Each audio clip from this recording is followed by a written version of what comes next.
tanghali. Nandito kami ngayon sa Cartimar. Bumibili kami ng mga pagkain ng pusa, buhangin, at saka mga vitamin nila. Kapag may gusto kayong bilhin para maka-discount kayo, ay pumunta lang kayo dito sa Cartimar, sa may Pasay. Meron din silang pagkain ng mga pusa, at saka aso, nasa sako. Binibenta nila yung kilo-kilo, iba't ibang klase. Meron din silang mga pagkain na nasa delata, mga wet food.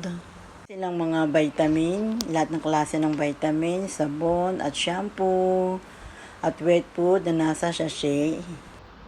May tinda din silang kulungan ng mga aso at pusa, at dun sa gilid, yung mga sako ay mga pagkain naman ng aso at pusa na 50 kilos ang laman bawat isa.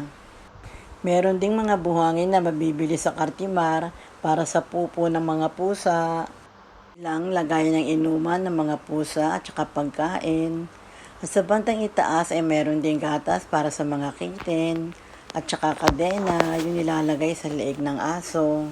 Meron din silang laruan para sa mga aso at pusa at may tinda rin silang treats, iba't ibang flavor, mga gunting para sa kuko at sa buhok. At meron din silang sabon na ginagamit kung may skin disease ang mga alaga nating aso at pusa.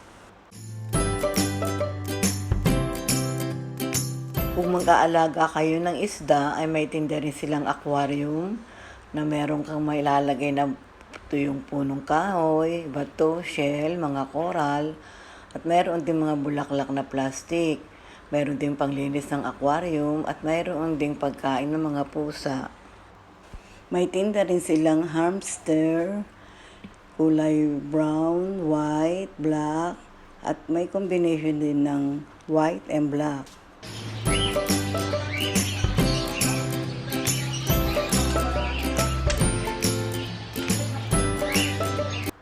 Meron ding mga rabbit at ganun din ang kulay nila, white, brown, and black and white.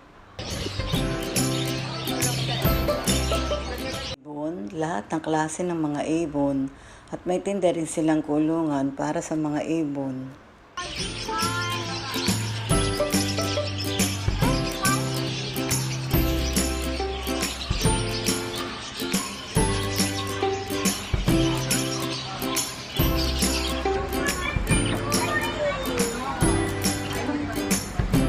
May tinda din silang mga aso at pusa, iba't ibang lahi.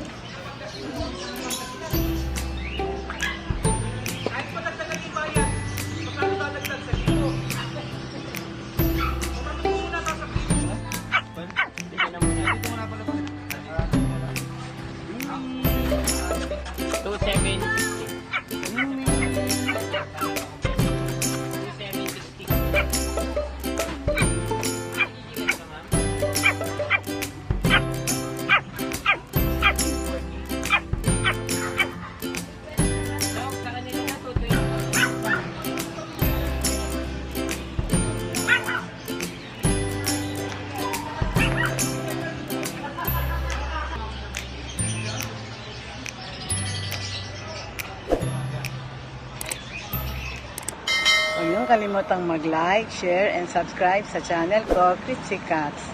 Bye!